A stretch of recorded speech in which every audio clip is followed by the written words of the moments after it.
Hey, you like cars? We're back to it. It's CarQuicks. It's your host, Cameron Biggs. Another episode is about to begin. How are y'all doing out there? How you feeling? Before we jump to that, let's just get away. Let's get all the introductories out of the way right now. This is episode 70. Hold on. Episode 73. CarQuicks Podcast. Your host, Cameron Biggs. How y'all doing? How you feeling? This is right after, the holiday where everybody eats as much food as they possibly can. So I'm sure y'all are feeling full, nourished, refreshed, tired, sleepy, all of those things. Hopefully you had the day off. I know it's Black Friday right now and I'm recording this. The streets are madness where I live, okay? I did go out to Black Friday real quick to go buy another hard drive because, man, let me tell you something. Recording podcasts, recording YouTube, recording videos, I'm burning through storage crazy. 8 terabyte drives gone. All the 3, 2, and 4 terabyte SSD drives gone. Wiped. Now, I could just go in there and just delete everything that I don't need, but I mean, I'll be honest, taking that much time to go through all that stuff, I'm like, I don't got time. But I did get something, it's like a desktop, 14 terabyte thing that can kind of just dump a lot of things in there I need to do to get it off the computer. But I digress. We're here to talk about the car news. So welcome. Glad to see you once again. And let's just talk about what's been going on. I mean, it hasn't been the craziest amount of news. I think it's because, Thanksgiving, Black Friday, holiday weekend, all the car people and all the families and people are out and about, gone on vacation, flying around. So it just picks up next week again. But there was some cool things that did happen this week. And one of them is a story that I've heard for many years. Okay. So somewhere like a couple days ago, I think around Wednesday or Thursday of this week, there was a leak of photos of a very large car collection. I say well known, but from the reaction to the pictures and seeing people online, well known if you were deep in the forums and car magazines of the late 90s, early 2000s, if that's what you were doing, then you've heard about this story, and that's the Sultan of Brunei. So recently, gigs, just hundreds of photos that were taken over 20 years ago of this car collection made its way to the internet. Now, here's some of the backstory. Those photos, if you go to the people that have been around since the Sultan of Brunei's car collection was even talked about, are saying that those photos were supposed to remain private, that they were stolen, that they were kind of left in moved hands, not in the most known way, or it was taken or stolen, or whatever the story may be. The photos that you are seeing, that you see circling around the internet, most of the people are saying those were supposed to remain private because of the family and who they are, and all those photos are private, and the stories and the things that it took for people to even find out about that collection. They had to be invited by the family, they had to be vetted, they had to be accepted, and then allowed to come and see the collection. Now, let me give you my whole background on why I know about this. I read about the Sultan of Brunei's car collection. I'm not even exaggerating. I'm talking about 1999, 98. I read this in, my mind says Road and Track. It could have very well been a Car and Driver. It could have been Motor Trend. It could have been a car magazine.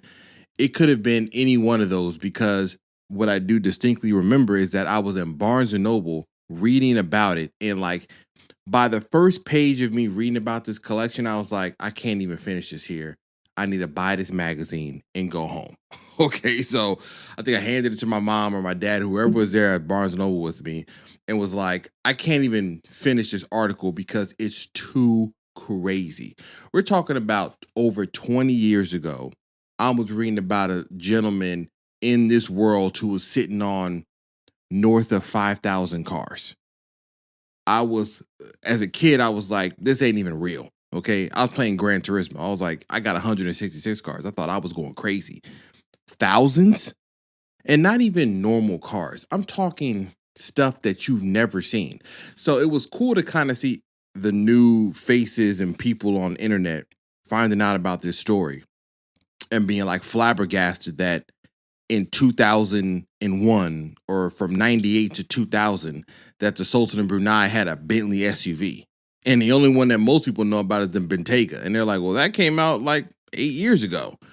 And they're like, nah, somebody had a Bentley SUV called the Dominator, which is actually a pretty fire name, actually, over 20 years ago. You just never knew about it because it was hidden in the realm of forums and car magazines. See, right now, everything is so internet driven and so social media driven that a lot of this information kind of hits the internet and it spreads fast and furious. Okay. It's basically on the news, on the internet, on stories, on posts, and you're going to hear about it. But when I was reading about this, I found it in a car magazine article that I didn't even know was happening. It was an editorial. It wasn't like I got a heads up. It wasn't like people and journalists were saying, hey, here's my newsletter. Just in case you didn't know, I got an article coming out talking about a crazy car collection. No, I just discovered it by flipping the pages of a magazine. And when I found it, I went even further. So I used to have, not used to, I still have it. I just haven't logged in.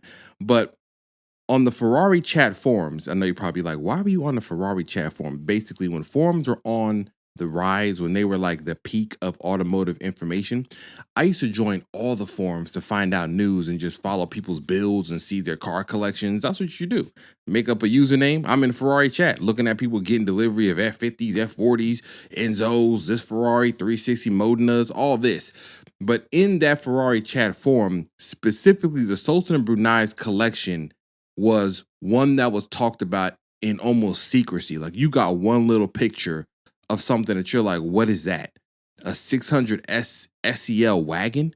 A V12 AMG wagon? Where did that come from?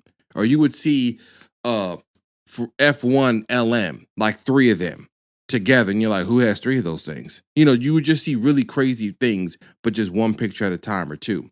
I don't know who was posting them at that time, but I do remember just reading the posts and people saying that there was somebody who was in contact with the family or knew somebody who had been given access to the collection, whether they were a mechanic or a curator or just somebody that the family was dealing with the collection and had some pictures.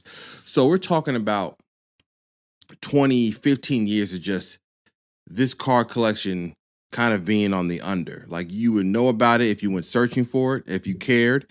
There were plenty of YouTube videos that took what information we had from that first article and those first pictures and built plenty of stories and plenty of things that we found out about it.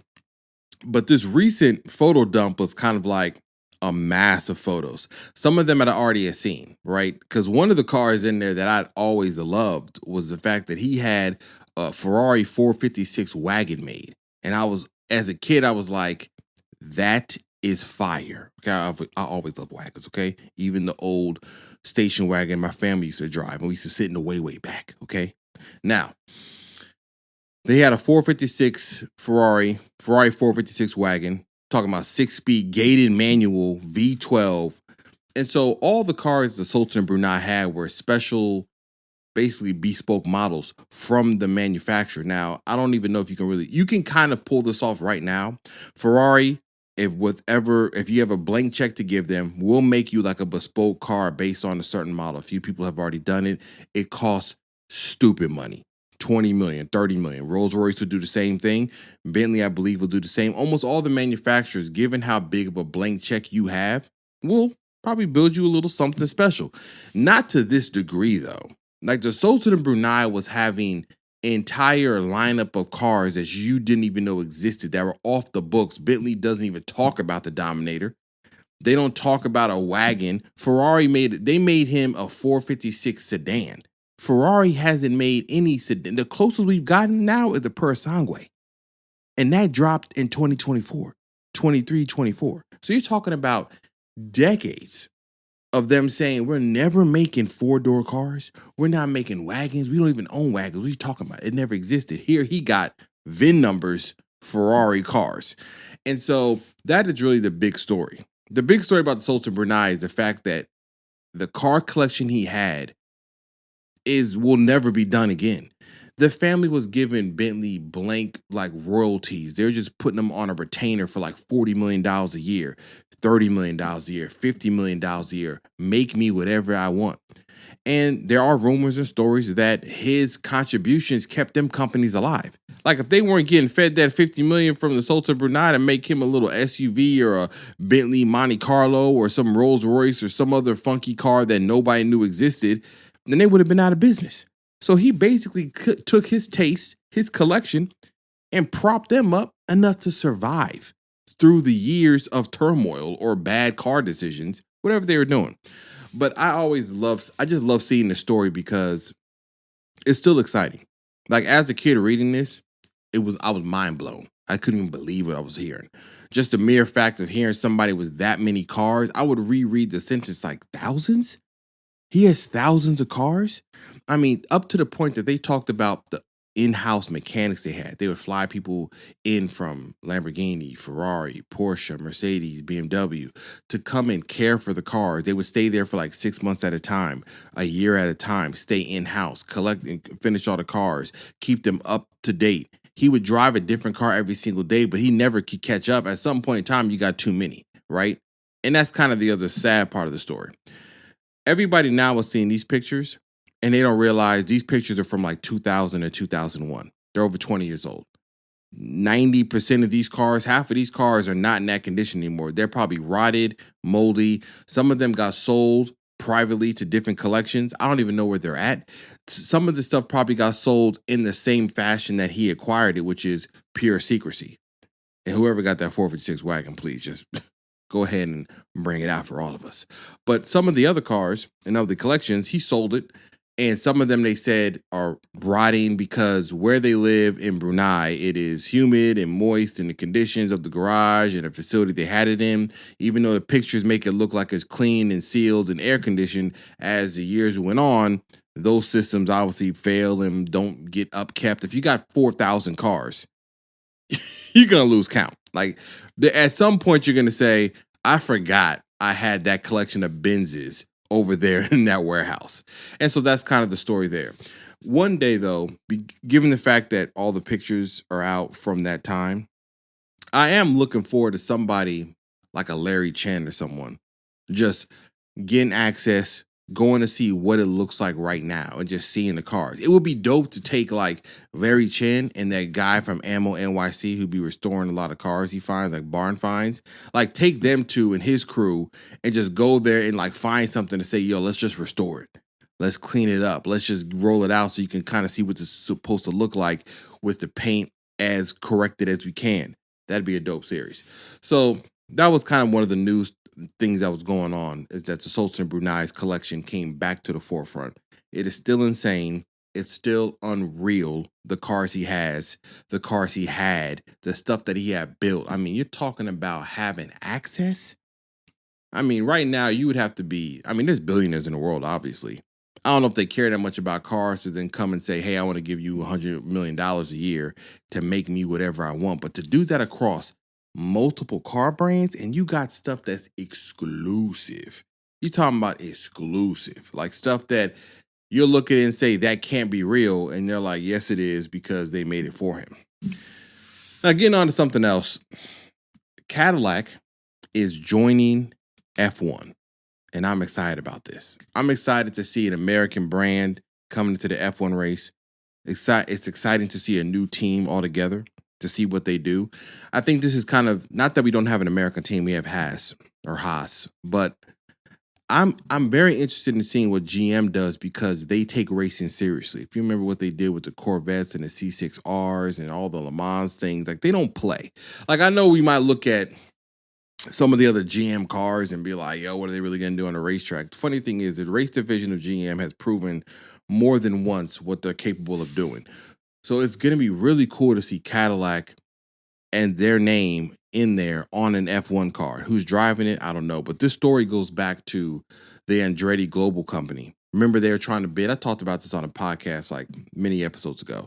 They were trying to bid to join F1. They were getting blocked. They were saying they don't have the right backing. And then GM came on, kind of stepped in with them to partner up. Now they get brought in. So GM Cadillac is coming in partnered up with Andretti Global. They're going to use Ferrari engines in 2026 when they come on. By 2028, they said they're making their own power plant. I'm excited to see what engine they have, what the car looks like, how it performs, who's driving for them. It's gonna be dope. It's cool to see other teams come in. We've seen so many of the current ones now that it's going to be exciting to see who is coming in next. So, and that starts, I mean, you're going to hear more and more news about it as it comes along because it's a big deal. You don't really get an 11th team or any other new team coming onto the grid anytime. And speaking about other car manufacturers, though, some aren't in the greatest of light, and that is Nissan. So, Nissan, a couple days ago, there was like a report. Executives were at some financial meeting for Nissan, talking about their lineup, talking about what they're doing, their fiscal earnings, this and that, financial meeting. And I guess the alarms got sounded because ultimately, and to just wrap in a nutshell, they said Nissan has like 12 to 18 months before they're done, which is crazy. 12 to 18 months means this time next year, Nissan doesn't exist, which is crazy. But those type of things have happened. I can run down a list of car companies that don't exist anymore just like that. Pontiac, things like that. They can come and go depending on what's going on.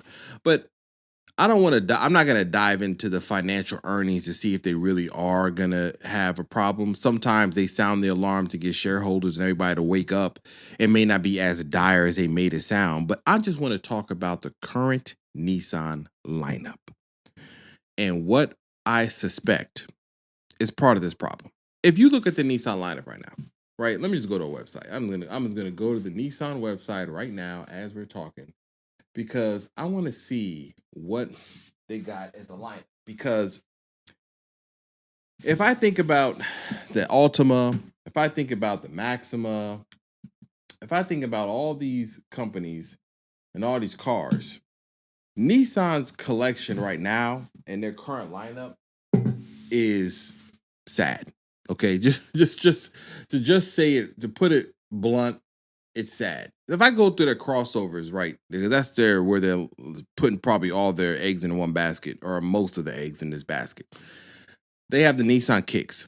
I talked about it in some episode. I talked about the Nissan Kicks, and I said it actually is good for 2025. They actually did a really good job with redesigning it, with how much they put inside of a small compact SUV, the cost and the price of it for the value. Even the reviews and the people that read it said, hey, this is actually a competitive option.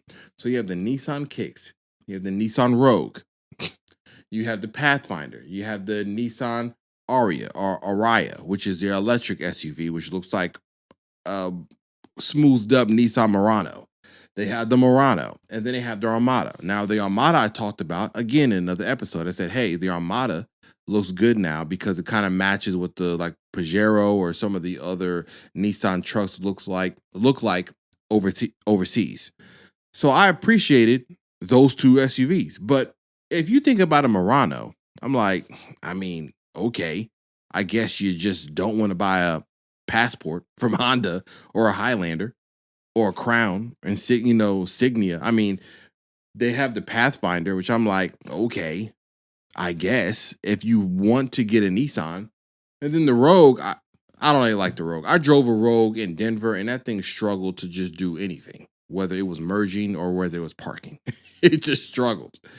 Then you have their cars, which, sad. They got 4 cars.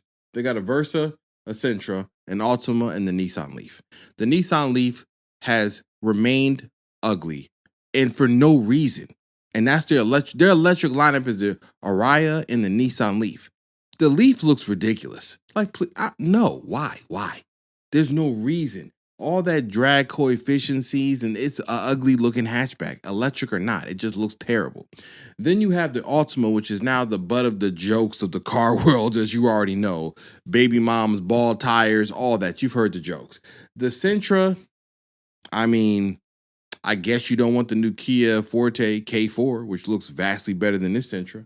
I guess you don't want a Honda Civic or a Corolla. I mean, if you want to really just pick the lesser of the models, okay, I can see if you're getting a really smoking deal on this. And then the Versa's like, come on, dog.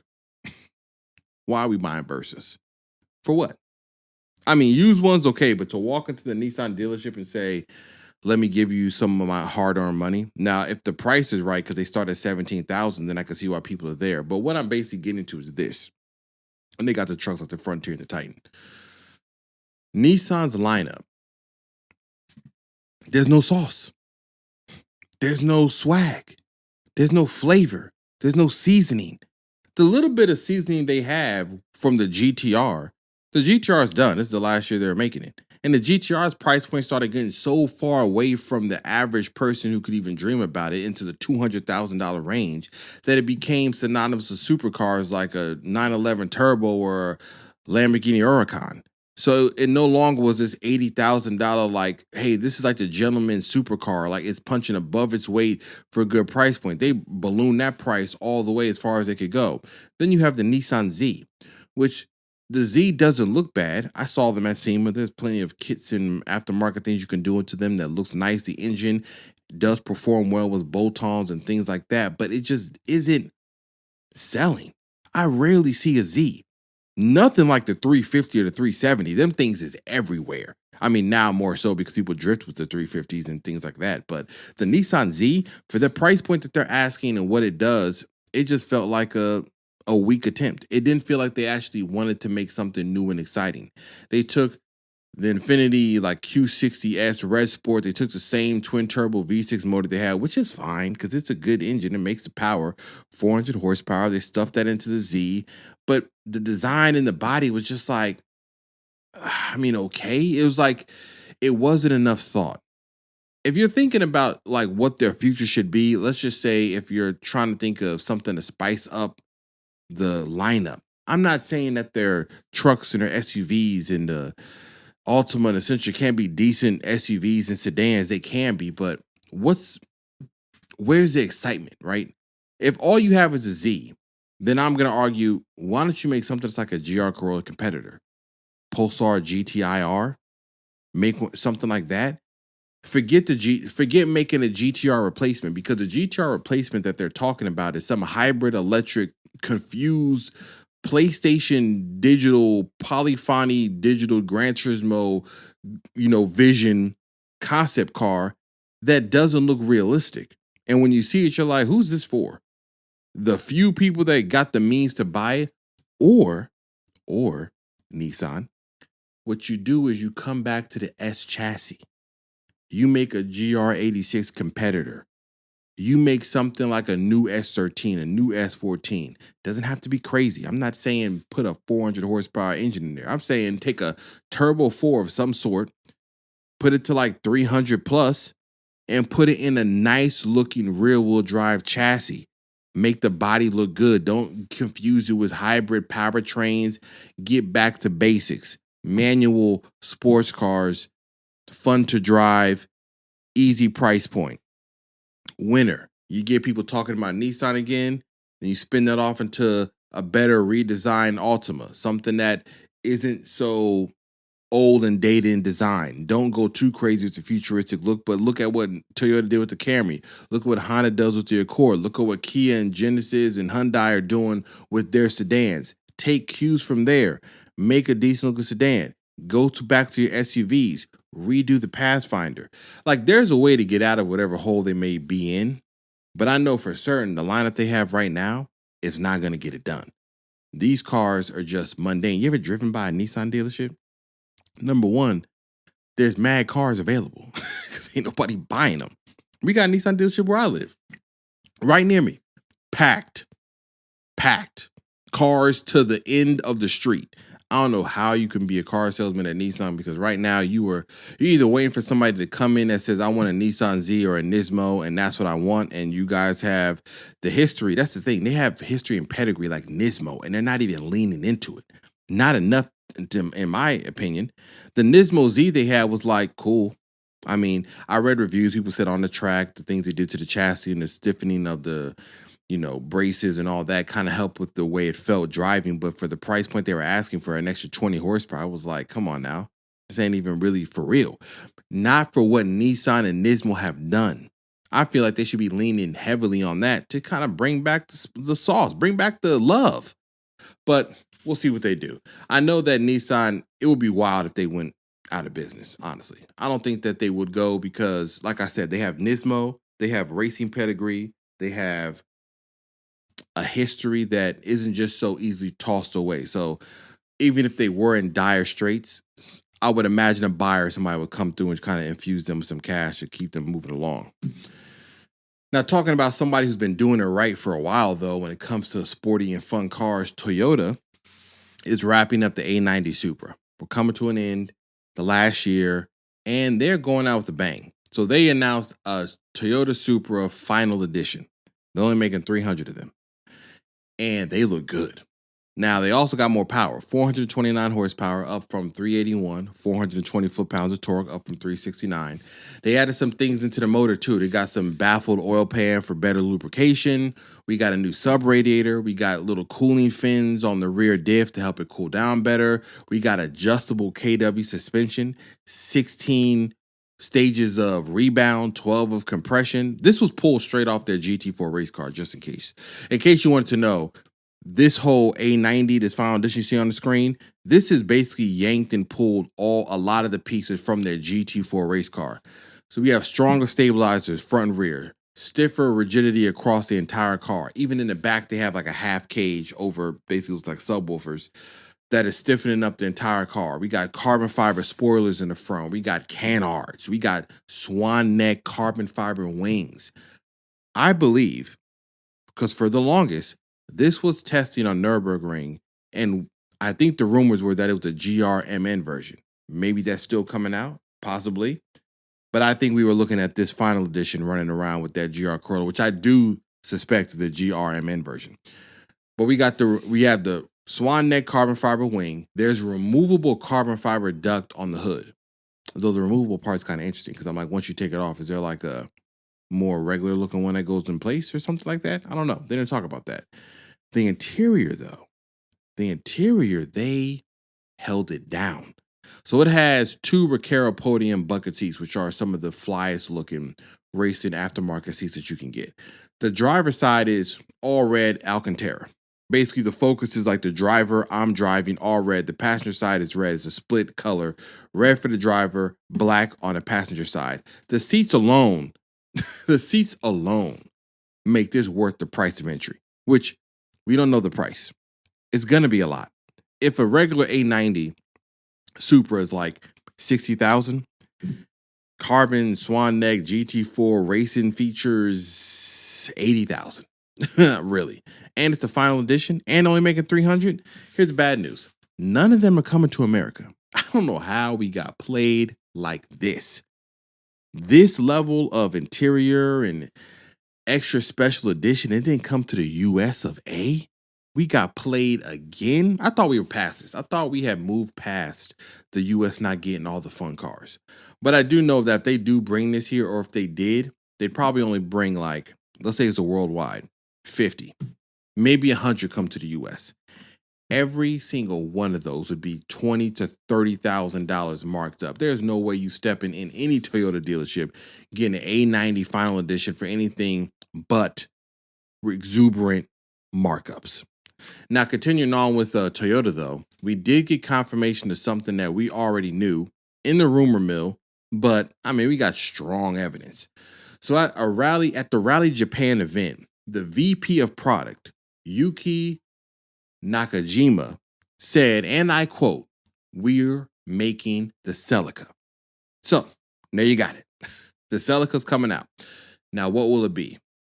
Now, hopefully we haven't been too far in the clouds thinking about a 400 horsepower four-cylinder that they've been developing, maybe even for the MR2, and GR4 all-wheel drive system for the GR Corolla in this, new coupe.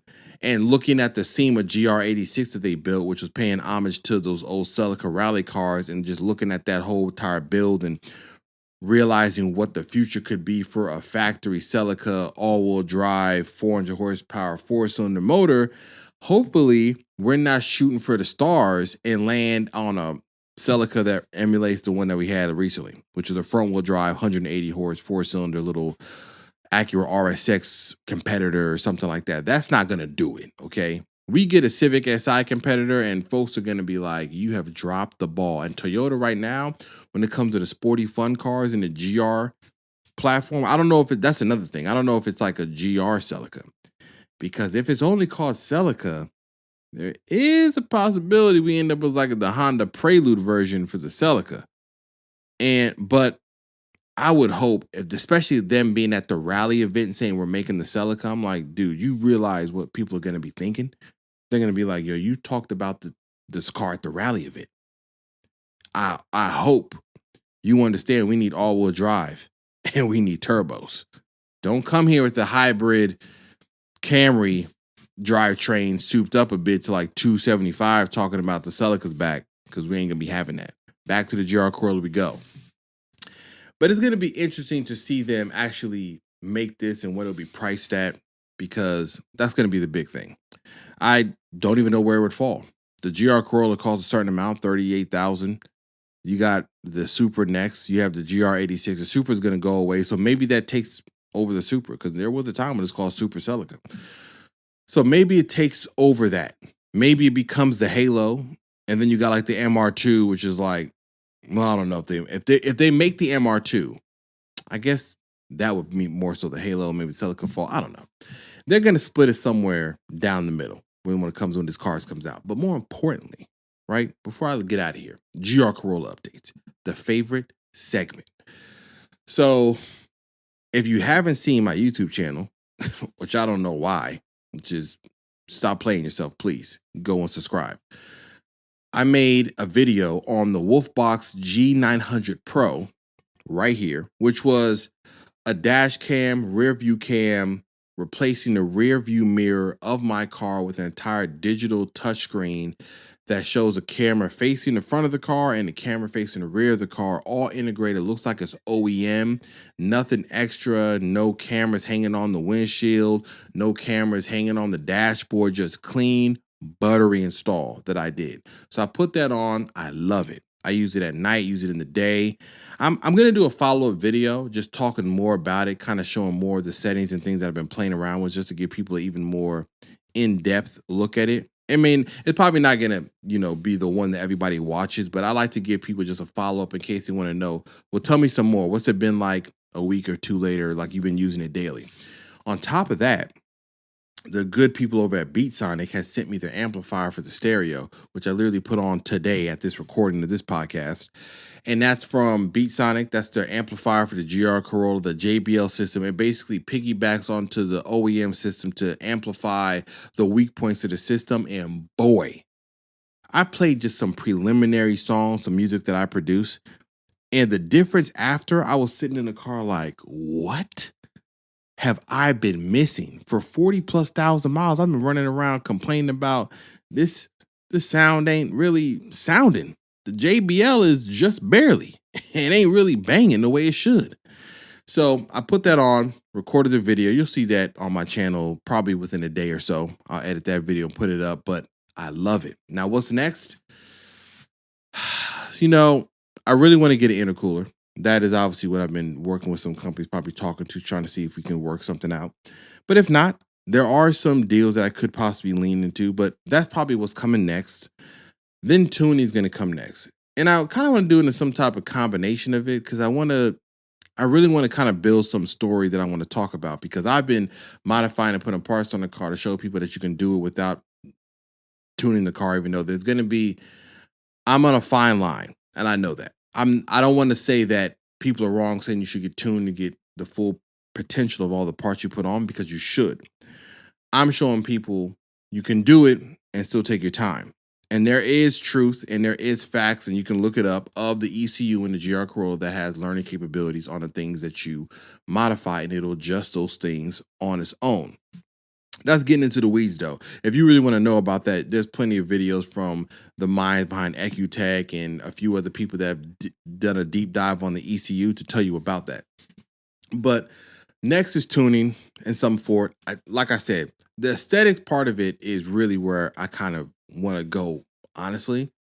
And I want to make a little bit of a change. When I came back from SEMA, I talked about the SEMA show. I was talking about wrapping the car and just my wife wanting to be involved with it because she likes the idea of it and finds it fun. And they have like some Black Friday deals on whole rolls from a Nosatech. And I'm really trying not to get this because I want to just wrap this car now. Like after we talked about it, I was like, man, we should just do this like right now. And when you get like a Black Friday sale, when they're taking like, hey, this used to be $1,000 or $1,200, it is now $400. This is very hard to just say no to because I don't know what's going to happen. I have no way to confirm or deny. I'm just saying I've been looking heavily into one of those rolls that they were doing for their Black Friday sale. So who knows? Maybe it happens and maybe we have a whole series of us trying to figure out how to wrap a car and just taking our sweet time. Though I would have to go and clean out the garage, which is an utter disaster. So that's another thing happening too, right? So Black Friday deals are happening, even though I will I will laugh. So many Black Friday deals. I need some of y'all to stop having ads where you're like blowout, door busters, don't miss it, once in a lifetime, only one time a year do you get to save this much. How much? 10%. Dogs. With inflation, that 10% got ate up with inflation a long time ago. Listen, if it ain't 20, 30, 30 is really, if you really want people to like, all right, cool, I'm just going to do it and just not really, eat out that much this week or this month. 30 is really when you get people like, oh, snap, this might have to happen right now. There's a few people that did 40% where you're like, oh, shoot, I really have to do this. But 10, anybody doing 10%, just stop. Just stop doing the sale. Just get back to the normal price. Just throwing free shipping because that's basically all it's going to cover. But I don't know what's going to happen next as far as that goes with the car and the wrapping. But we have some other stuff coming in for the car. And the change that I do want to make, I think I want to change the exhaust. I know that sounds crazy because I love the way the car sounds. But I think I want to make it a tad quieter. I know this sounds nuts. I don't know. This is a very recent thought. But I love the way the car sounds. It just has this very visceral sound. But there is a side of me that's like, I wonder if I can kind of also achieve that, but then tone it down a bit more. And I might change the look of it and go to a center exhaust too, because I have the 2 outlet ones on the 6-element one that I do love the way it looks, so it gives it a very beefy look from the rear. Or maybe I want to go to the center. That's a thought. It may or may not happen, but it's just out there floating in my mind. One day it might happen. One day I might try a different exhaust from another company. But until then, I'm glad you're here. Glad you enjoyed this episode. And like I say, do as you wish and do as you may. This was Cameron Biggs, your host. This is another episode of CarQuicks. I'll see y'all around. Take care. Peace.